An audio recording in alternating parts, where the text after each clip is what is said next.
have to talk about like the mental of the team coming out the back of that, because there were some absolutely kind of heartbreaking moments, as you're alluding to, and it did feel like they were still trying to find their footing.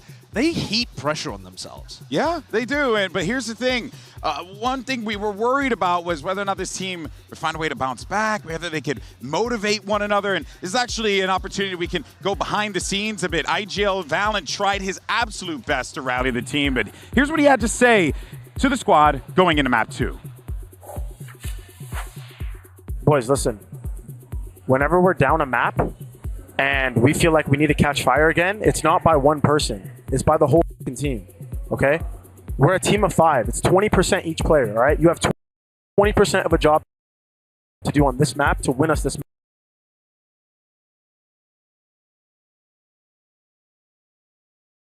map, not 100.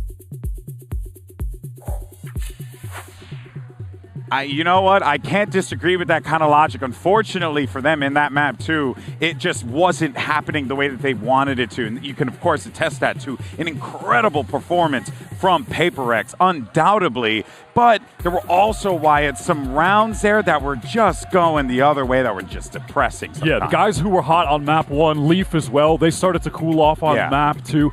And I felt like you could just see in real time things crumbling. Yeah. Players, I think, showing more negative emotion than they typically would. Like Trent, who, as I was saying, I did genuinely feel like he was playing pretty solid in this series. I think even on map 2, aside from, again, like that ISO moment where he missed this, Divide here coming out of the kill contract, he was getting some big impact kills in this game, but it just...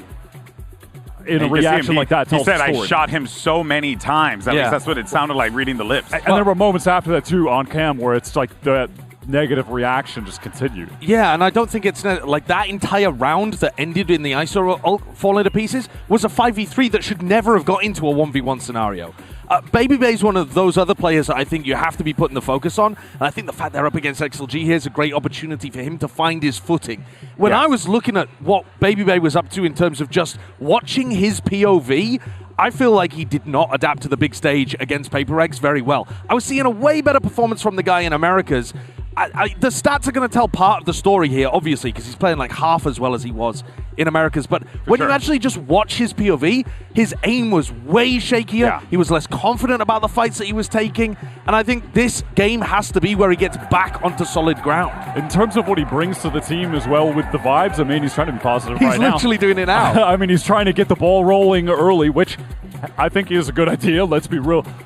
In Americas, when they had moments where they bounced back, though, it often came from Baby making a big individual play and then generating the hype off of that. And then everybody started to feel it. And you could see them oftentimes pick up the tempo in their gameplay, start playing faster and more aggressive after a moment like that. But there was no moment like that to be, the catalyst of a mental turnaround. It was just this slow crumbling. Yeah, and I think just to, one last note I will say on G2 before we move on to XLG is purely that, we often forget that this was a changeup that we saw from G2 come toward the tail end of kickoff, where they're implementing their double duelist ideas, being a bit more, proactive with Baby Bay, getting involved. And that was the first test outside of the Americas region where everyone knows him, and you just so happen to be going up against one of the GOATs in Forsaken and PaperX, which is a tough one, which is why it takes us to the other side of the field. It's XLG. Now, this squad, gotta call a spade a spade. They had a rough start against NRG, but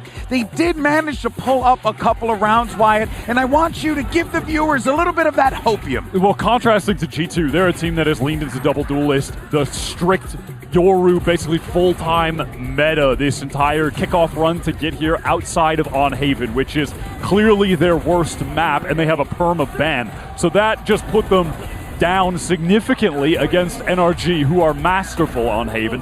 But when they got to Abyss, when they started playing this double duelist on attack, Rargo was a dog. He went 15-8. He had 5 first kills, 0 first deaths. Yeah. That's when you started to see them heat up.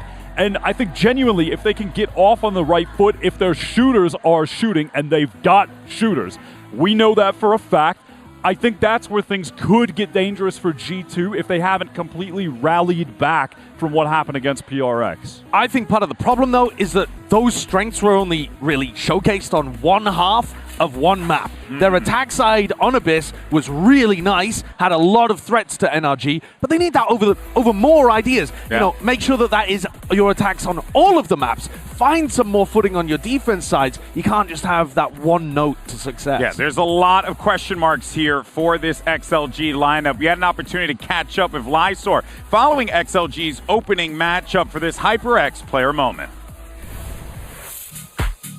这场打 NRG 虽然输了，但是怎么说？我觉得从中学到很多东西吧。然后我现在真心感觉下一场我们会赢，因为我发现更多是这个从中学习，然后从中进步。然后其实就算这场输了，我也没觉得就是我们就失败了，因为我觉得我们还有下一场可以打，我们可以从这场经验中跳出来，然后学习，然后把所有的精力和能力全都用来把下一场打下。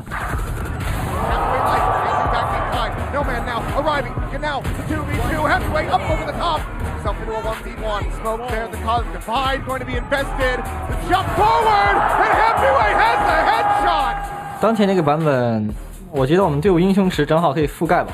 然后我可以玩的位置很多，然后 Happy 可以玩的位置也很多，我们可以兼顾双烟、双哨，然后单烟、信息一个哨位，基本上版本主流的版本我们都能拿出来。然后 Noman 的可以去玩到决斗，玩到信息，然后有时候还兼顾哨位，我们所有人都拼尽全力。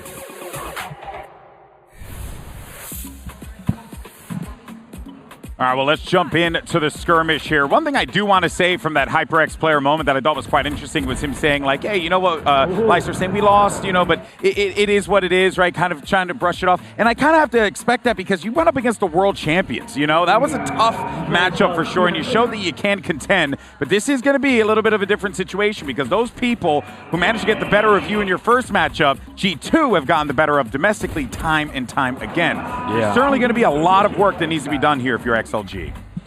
Completely agree with that one. I think it'd be nice to get out to a good start here and have at least a bit of an advantage in terms of the map veto scenarios.